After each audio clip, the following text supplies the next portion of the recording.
Hello, everyone. This is Lori Harris, and I'm honored to be the host of She Has Something to Say. And today I have Jessica Bright. She is our guest today, and I couldn't be more thrilled to have her with us. We're going to be talking about what is her voice and what within that voice is making that impact and who she is. We're going to learn a lot about her, and we're going to be talking about food, everybody. I'm so excited. So Jessica is definitely, she's a food enthusiast and kitchen enabler that has a passion for encouraging home cooks to explore those new flavors. She's a mom, she's a trained chef, an educator, a radio and television personality, and a published author. She conducts cooking classes and has contributed to several cookbooks. She served 4 years as a master food and nutrition educator for the University of Florida and the Duval County Extension Services. And she has worked as a personal chef, as an executive chef for a luxury kitchen and appliance company, and a product spokesperson for General Electric Appliances and many other national brands.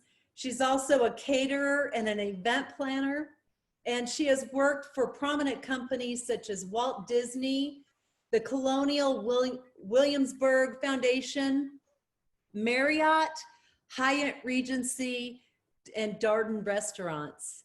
And her cooking segments have been featured in a number of media outlets as well. And you can find her, my goodness, in Tallahassee Democrat, the Old City Life magazine, You France, the Women's Magazine in Tallahassee, Panama City News Herald, the Florida Times Union, Jacksonville Magazine, theguidepost.org, Coastal Angler Magazine, Health Source Magazine, the Mandarin Sun, and then various television as well, WCTV, WTXL, WMBB, let's see, WJXT, and a number of others. And when she's not cooking, Jessica's involved in her community and has worked closely with nonprofit organizations, including the Family Support Services of North Florida and Second Harvest. She also, in November of 2009, just a couple years ago, the governor of Florida presented the Point of Light Award for her efforts to promote adoption awareness. And in 2009, she received the President Obama Award for her presidential call to service. Hands on Jacksonville recognized her in 2010 for community involvement. And she's also helped Family Support Services of North Florida launch their Splash program for foster teens. So she's heavily, heavily ingrained in her community, in the business world, and also within the dynamics of nutrition and healthy beings. So Jessica, your bio is profound and it's just really deep. There's lots more, everybody, and we're going to talk about that in just a moment. And I couldn't be more thrilled. Thank you today for being with us.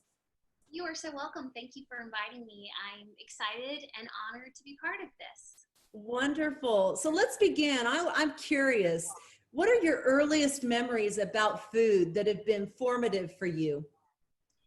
Well, I am the first generation of my family, a member of the first generation, to not be involved in agriculture. My father was a farmer. My grandfather was a farmer, my great-great, and on up the line, as far as I know, they were all involved in agriculture. And I can remember when I was tall enough to reach my grandfather's wood stove. I was probably 4 or 5 years old. He lived in an old farmhouse that had belonged to my great-grandparents. And he heated one of the rooms with a wood stove. And I would get a cast iron skillet and cook on that wood stove. And I thought I was really special when I would get eggs from his chickens or pecans from the trees in his yard. And my 2 favorite things to make, and I mean, it was just that I was tall enough to reach the stove, which, you know, wood stoves are not very high. So I was 4 or 5 years old, and I would toast pecans in butter and salt, and everyone would say how great they were because, you know, affirmation is good, and it would encourage me to keep doing that and keep me out of other things. Or I would make scrambled eggs there in a cast iron skillet and felt like I was doing something really important because I was cooking for the people I loved and cared about. And I was very proud of the ability to do that. And I guess I just never lost that. I realized that cooking for and feeding people led to a little bit of happiness, and I wanted to be able to do more of that. And so I just really never walked away from the stove. It just has changed shape over the years. Those are great memories of growing up, and here you are today, still engaged and still involved. Were you a picky eater? No, no, I've No. always been pretty diverse in my palate, and I was fortunate because being on the farm, being in an agricultural area, I wasn't intimidated by ingredients. I was familiar with them. I knew where they came from. I knew what they looked like when they came out of the ground. And there were some things that I wasn't terribly enamored with as a child, and most of those I have grown to love now. But for the most part, I always was very diverse in my palate and was always willing to try new things. And I saw every bite as an opportunity for education, a chance to learn something new. And so it was an adventure to try something new and taste something new. And you never know what you're going to find. Right. Sometimes surprising, sometimes it's wonderful, sometimes it's not something you need to do again anytime soon. You know what? I'm going to go forward with a whole new approach to my food. You just taught me to be very mindful and very open to the experience of my food. I love it. Oh, that's just great to be that aware and that in tune with each little bite. I love it. So what are some of your favorite foods? My personal favorite food, pretty consistently, sorry, there's going to be a little background noise, is whatever is fresh and seasonal. I love to go to a farmer's market and see what is available then and there and in season. And even when I travel, if I go to a foreign country, if I go on vacation somewhere, I find the farmers markets and I want to see what they have, what's at its peak.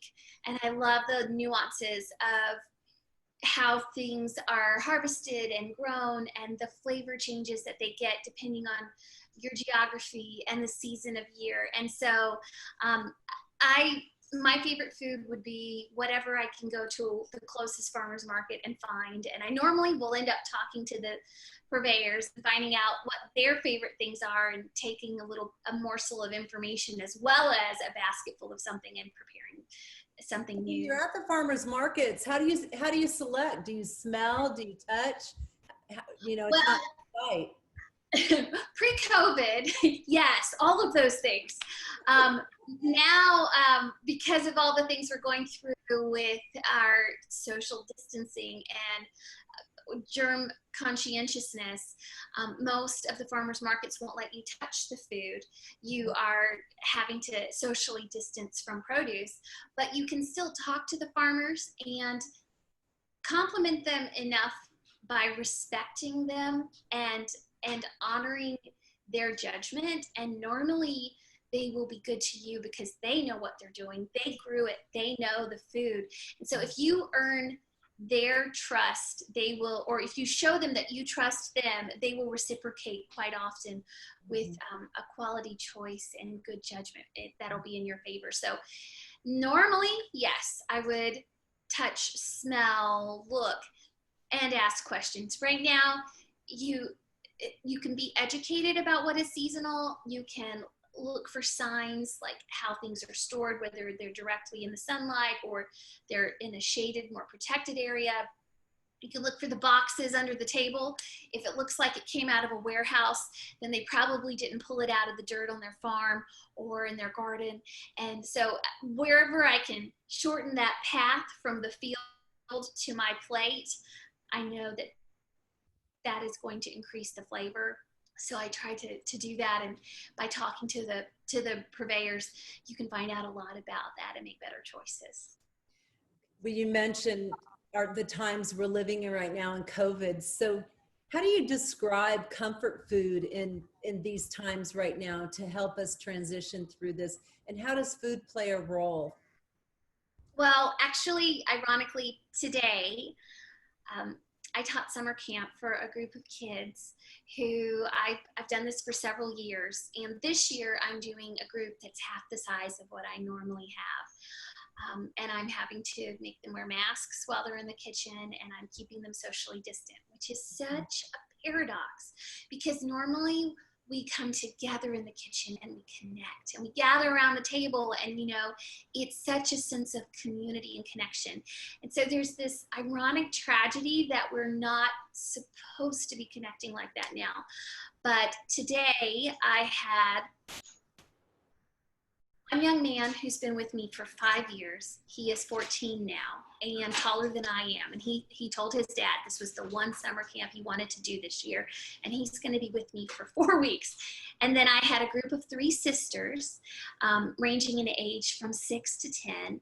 And then I had an 11-year-old and a 10-year-old. So, and another 11-year-old. So I had 7 children that were in the kitchen with me, in addition to my daughter, who is my official assistant. And the food that we prepared today was my sweet grandmother's oven-fried chicken. My grandma passed away last fall, and it was so hard to lose her because she has always been so important to me. She has been the wind beneath my wings since the day I was born. And Grandma was also a good cook, and she loved to nurture people and to build people up. Food was one of the many ways she did that. And she shared with me this recipe that everybody loved. This was the birthday request dinner. This was the thing that she was most famous for. And ever since I started teaching children 15 years ago, no, it was 16 years ago, I have taught this every time I do a session of camp. And this is a meal that I'm providing for people today with takeaway. I've been doing takeaway food since I can't serve people in the way I normally do. And so Grandma Walton's oven fried chicken is what I have made with my kids and what I am making for my dinner service today. And for me, every bite is like a hug from my grandma. And knowing that even though she's not still with me, the memories with her are still very much a part of who I am, and the things that she taught me, and there are so many things, are still part of me. And I try to encourage all of the people who come to me to learn to take a moment to record what their influencers are providing for them, so that we can be immortal through the recipes we share that will be passed down from generation to generation. It's a beautiful way for our memories to live on. My great-grandmother was very famous for her biscuits. And unfortunately, when she passed away, nobody got the recipe. And so there's this wonder of, I wish we knew how Grandma Tiny had made her. We know some of the details. And it's funny because I used to grill my grandmother. Now, how did she do that? And she'd say she'd roll her hand. And she remembered seeing her stamp her thumb on the back. And I never met Grandma Tiny, but I know about her biscuits. I wish I had that recipe to share with my daughter, but I do certainly have my Grandma Walton's oven fried chicken and my Aunt Madge's meatloaf. And even though Grandma and Aunt Madge aren't here anymore, I'm still cooking what they taught me. Oh, that's so beautiful. There's peace. There are words that come to mind in hearing you talk about this is harmony, family, love, peace, joy, all of that connection, authentic connection. What about, we're kind of in a digital world right now. Are you utilizing the power of devices, of the internet, and of digital?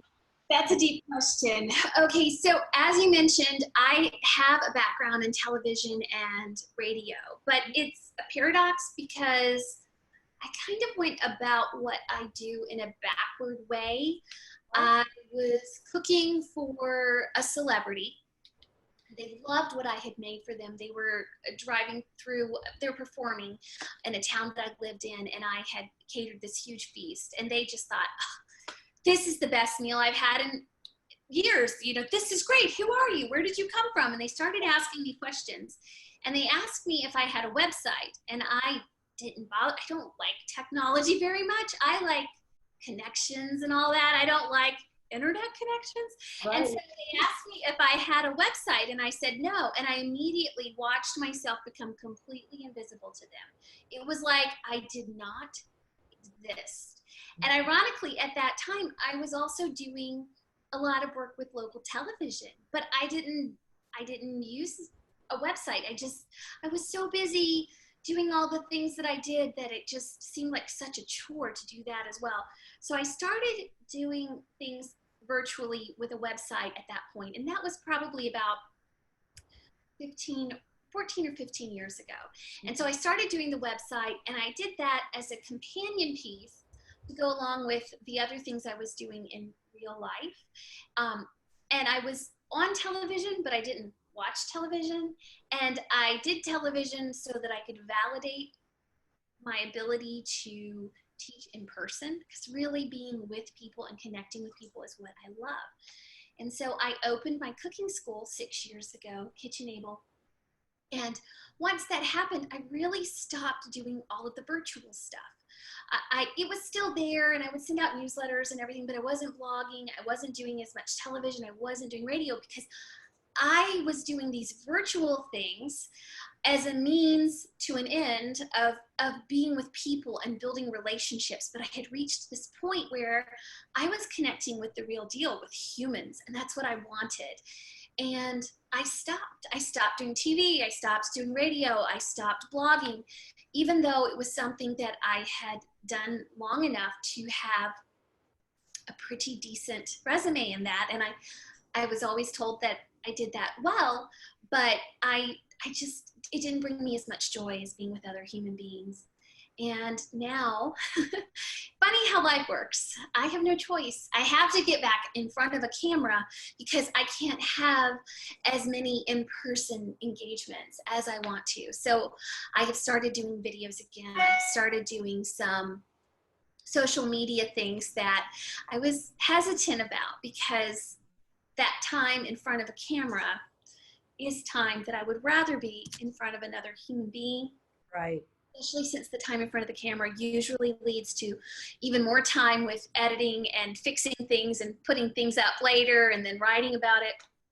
But it's worth it if it means that I can still maintain the relationships and the connections with the people that normally would be sitting in front of me for my classes. And I have traveled a bit and moved a lot. And it's funny because with one of the projects I was working on since COVID started during the pandemic, a video that I was in was posted, and an old friend in France wrote all about it on Facebook and was like gushing and mushing, and the person in charge of the project said, "Oh, look, you have a fan."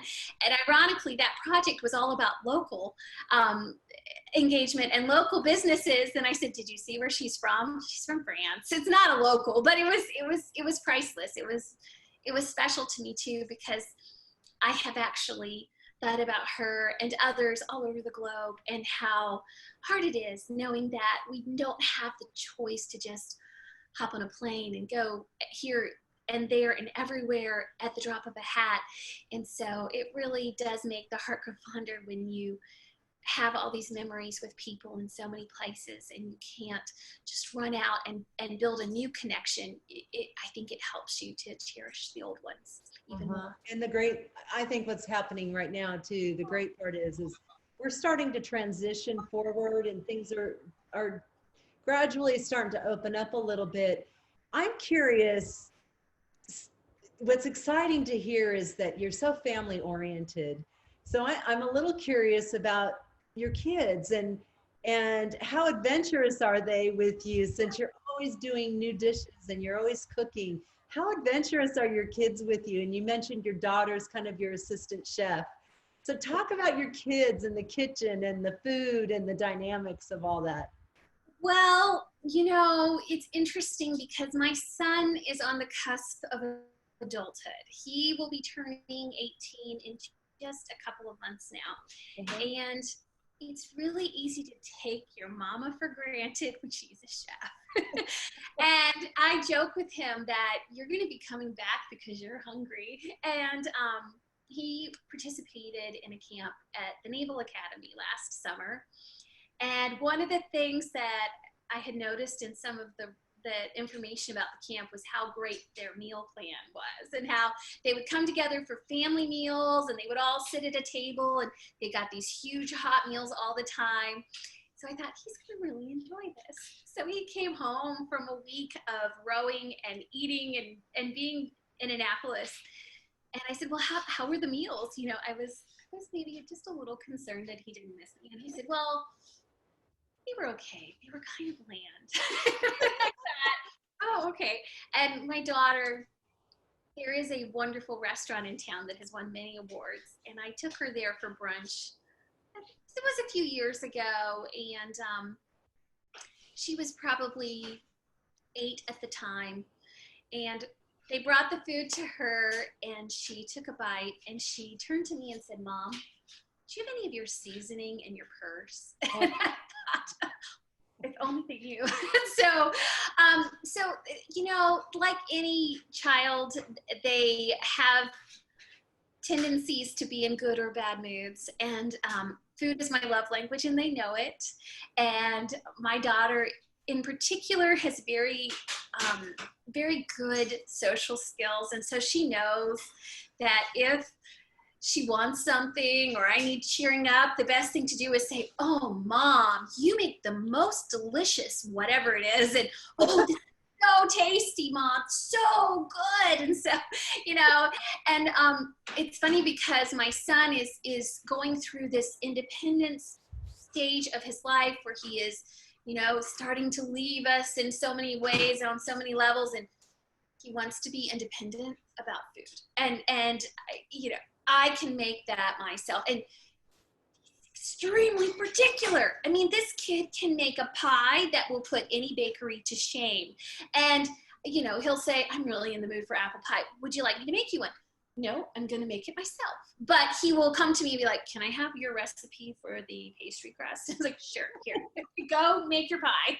I want to bite when it's done. So it's really great that they have both learned to enjoy the qualities that food brings. We've been so fortunate that through food, we've been able to sustain our family, live a comfortable life, and travel and see the world and explore other cultures.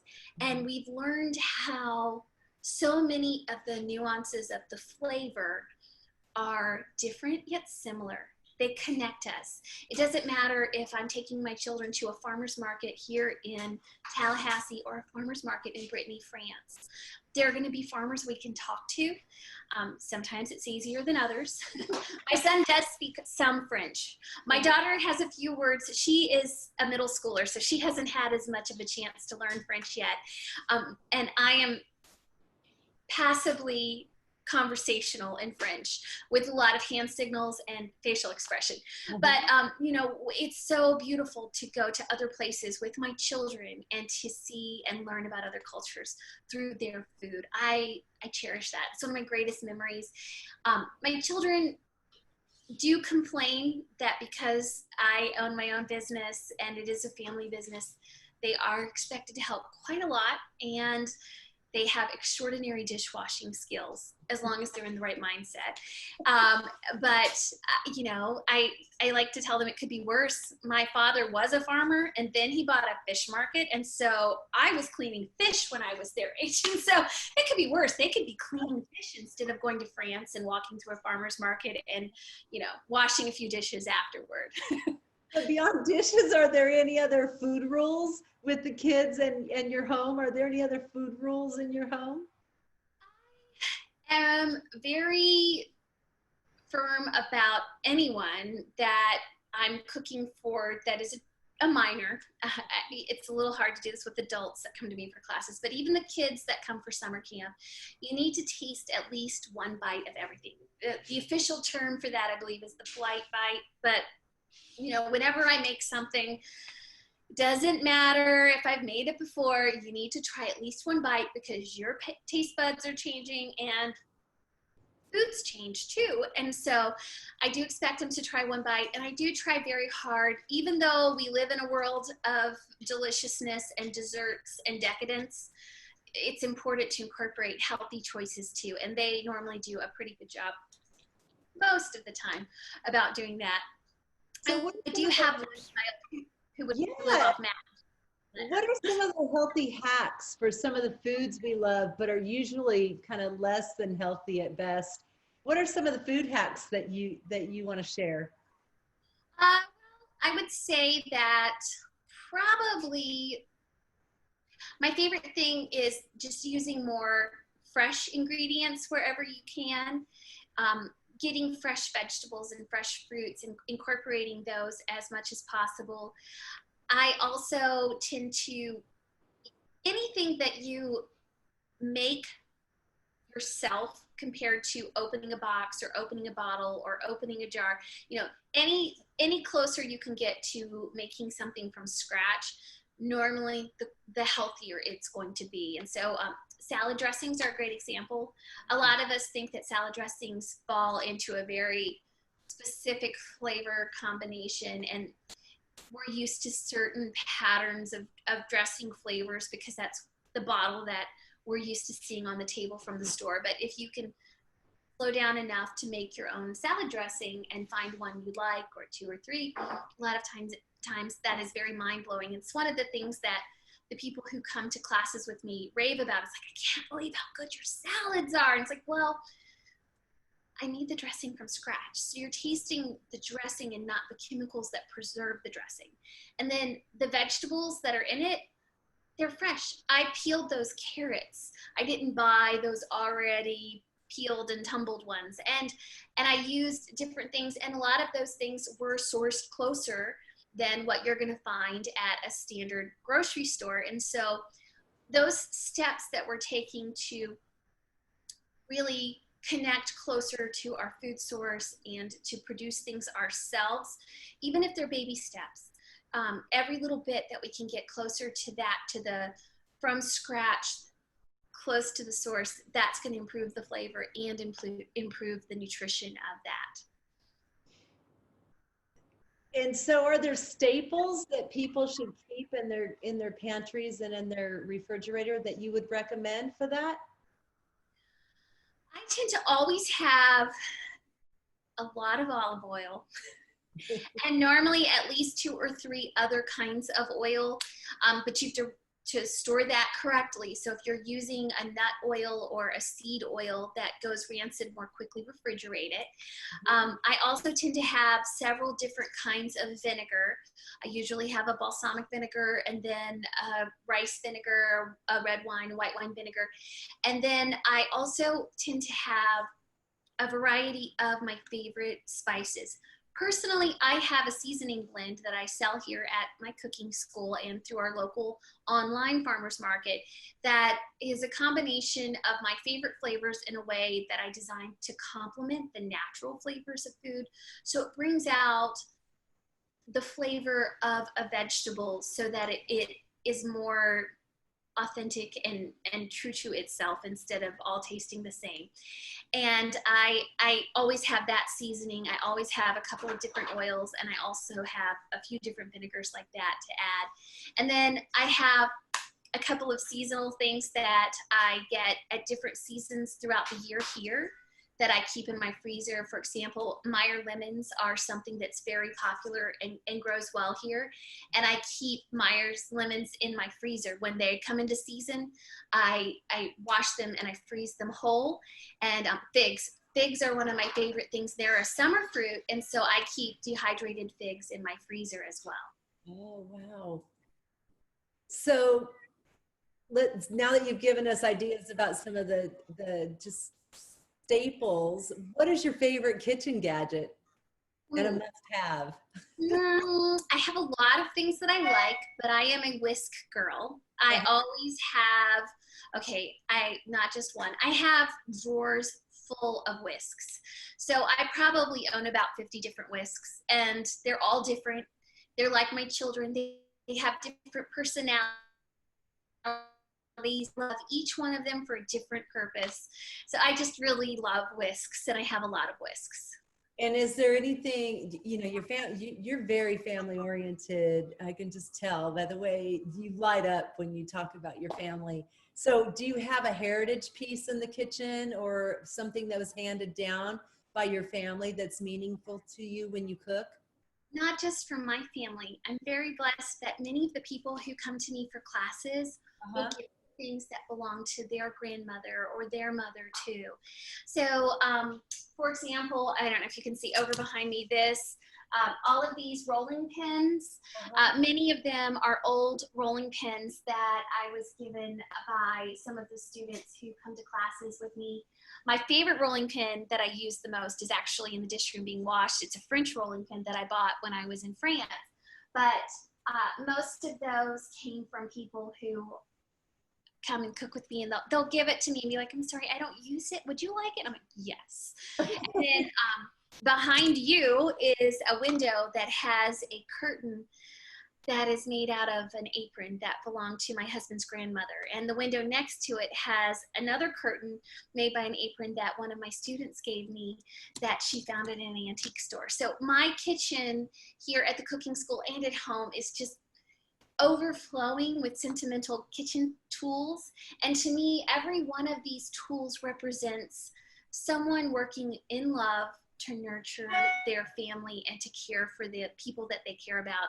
And so they're like souvenirs of love stories. And I love that, and they mean so much to me. A few years ago, a gentleman who is very dear to me, he is in his mid 70s, he came to me and said that his mother's house had been vacant for about 20 years since his mother had passed away, and he needed to clean out the kitchen, and that I could go and take anything I wanted from the kitchen. And it was an incredible experience because going into that kitchen was like going into a time capsule.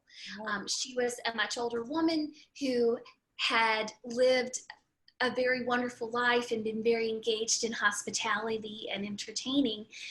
And then when she passed, nobody touched anything. So it was like a museum. And there were many wonderful treasures that they knew no one else would want these things because they were obsolete tools. I mean, for example, gelatin molds, I have about 200 of them right now. So like, what are you going to do with gelatin molds? But I have dozens of aluminum antique molds and chocolate molds and different things. And it's funny, I actually do use this stuff. I come up with ways that I feel like I'm giving a little bit of a tribute to that person and some of the things that they enjoy doing. It's a good way to be remembered. And even though I never met his mother, I know her through some of the kitchen things that are around me that I touch. And I just like to think happy thoughts about her and the fact that and it's funny because I'm an adoptive mother and she was an adoptive mother.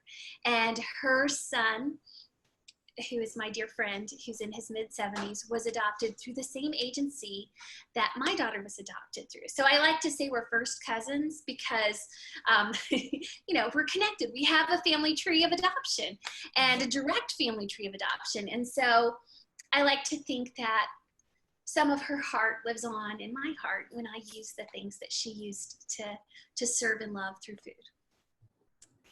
You know, you are our modern day Julia Childs. You are so joyful and in love with food and that connectivity of how food makes life so rich in so many ways. And so on that note, speaking of Julia Childs, are there any movies or narratives or biographical stories other than the brilliant one, the beautiful one you just told, about food and cooking that you don't think are, or that you think are good ideas to watch during this social distancing time?